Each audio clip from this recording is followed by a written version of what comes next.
Tommaso, Napoli 0-0 contro il San Vito, partita in cui comunque nonostante una squadra abbastanza stanca, forse ai punti meritava di più con la tua squadra. No, diciamo che non stanca, stanca nel finale perché calcola che veniamo da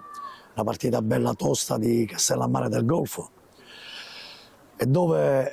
questi ragazzi fino all'ultimo hanno tentato sempre di far gol e ci poteva stare che subentrasse un po' di stanchezza, però hanno sempre cercato di passare in vantaggio. Abbiamo trovato una squadra che si è difesa anche abbastanza bene, forse abbiamo spiegato un po' nella prima parte, nei primi 25-30 minuti, tante palle gol. Non so se, perché dalla mia panchina, se c'era qualche fallo da rigore, non lo so, questo lo lasciamo dire a voi o a te che se stavi riprendendo la partita, se c'era stato qualche contatto o meno. Però sono orgoglioso di questi ragazzi perché ancora una volta hanno cercato fino all'ultimo di portare un risultato positivo e nel finale abbiamo rischiato grosso su una ripartenza loro dove meno male che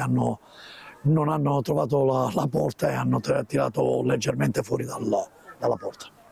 Ecco, dopo questa analisi si tira un po' il fiato, poi si pensa subito al Piana che sarà un'altra bella battaglia.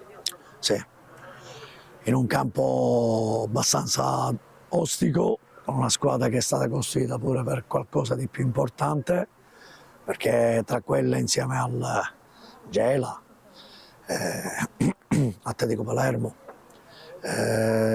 lo stesso Sciacca, una squadra che è stata costruita per stare nei piani alti, per cui andremo in un campo difficile, però abbiamo 4 giorni per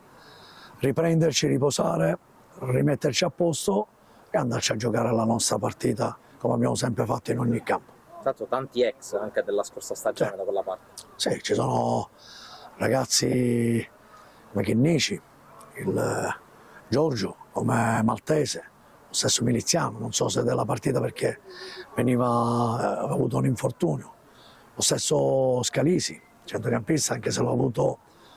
per pochi, forse nemmeno meno di un mese, poi è andato via a Geraci se non ricordo male.